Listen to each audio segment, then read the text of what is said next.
Huge Bag of Worries by Virginia Ironside.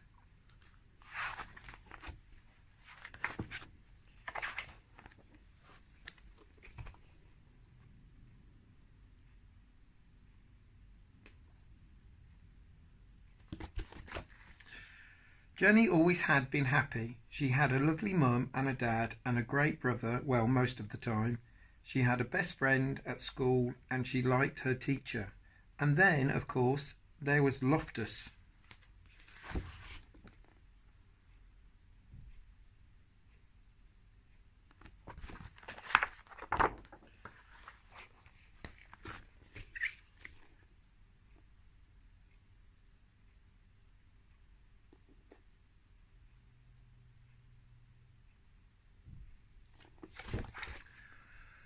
But recently she'd been getting gloomier and gloomier. It wasn't just one thing, it was everything. She worried that she was getting too fat, that Loftus had fleas, that her best friend was going away. She worried that she was getting bad marks at school, and she thought she heard someone whispering about her in the playground. She worried when her mum and dad had an argument. She even worried about wars and bombs until one day she woke up to find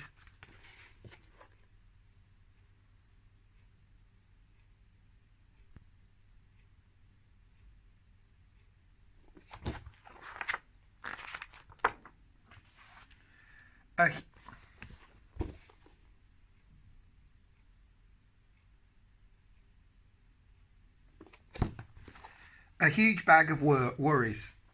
The bag followed her everywhere, to school, to swimming, to the toilet, and it stuck by her even when she was watching TV.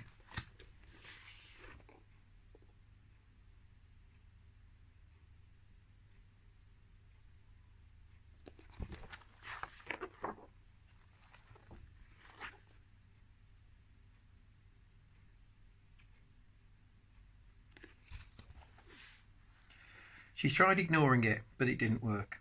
She tried throwing it away, but it always came back. She tried to lock it out, but when she got back to her bedroom, there it was, waiting for her. It was like a horrible shadow she couldn't get rid of. What could she do?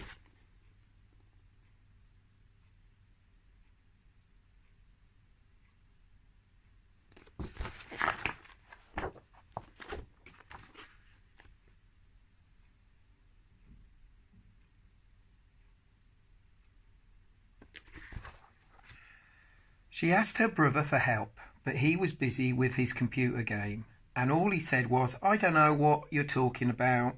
I don't have any worries." After that, she didn't feel like asking anyone else. She knew she'd only feel stupid. Mum would probably say, "You've got no worries that I can see. You're a lucky girl. You've got your health, your friends, your family. What more do you want?" So she decided not to tell her. It's probably a bit of a mistake.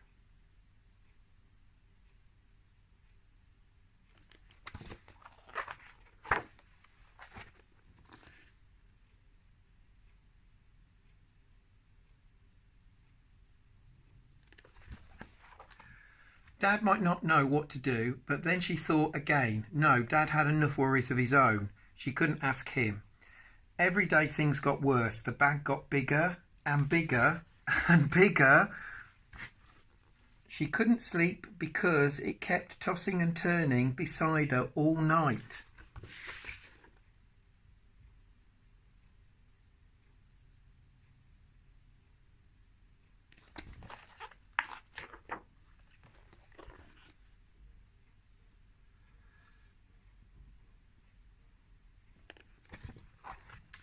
To make matters worse, the bag dragged around her feet so much that then when she was walking to school that she was late and the teacher was cross. Jenny couldn't tell her what had happened, and anyway, she knew what she would say. "You've got too many worries. In the future, leave that bag at home." When Jenny told her best friend about the bag, she suggested that Jenny lock it in the cupboard and tried not to think about it. "That's what I do," she said. But it just didn't work.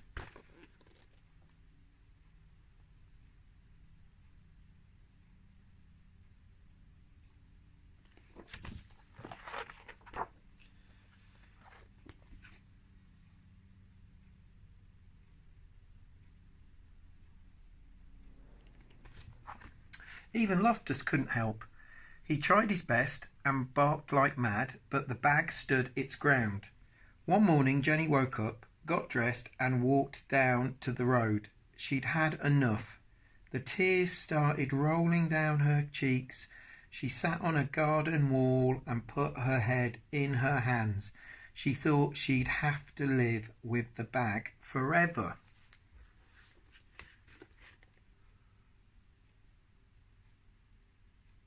Oh, I can see somebody walking past. Maybe they'll help. As she heard a voice, and looking up, she saw the kindly face of an old lady who lived next door. "Goodness," said the old lady, "what on earth is that huge bag of worries?" Through her tears, Jenny explained it had followed her for weeks and got bigger and bigger and just wouldn't go away. "Well, let's just open it up and see what's inside," said the old lady.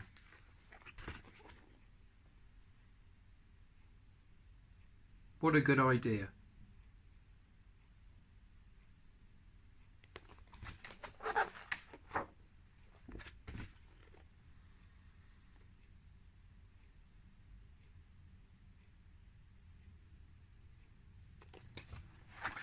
But Jenny said she couldn't. If she opened the bag, the worries might jump out and she knew what would happen next. "Nonsense," said the old lady firmly. "There's nothing a worry hates more than being seen. If you have any worries, however small, the secret is to let them out slowly, one by one, and show them to someone else. They'll soon go away." So Jenny opened the bag.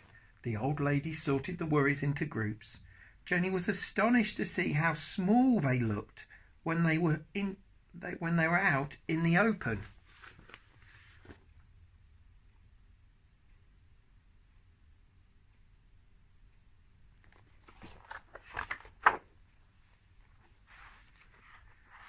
Half the worries disappeared because lots of worries just hate the light of day.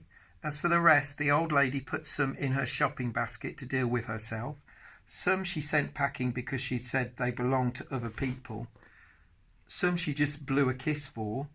And some she said were worries that everyone had, even Jenny's family, her friends and her teacher.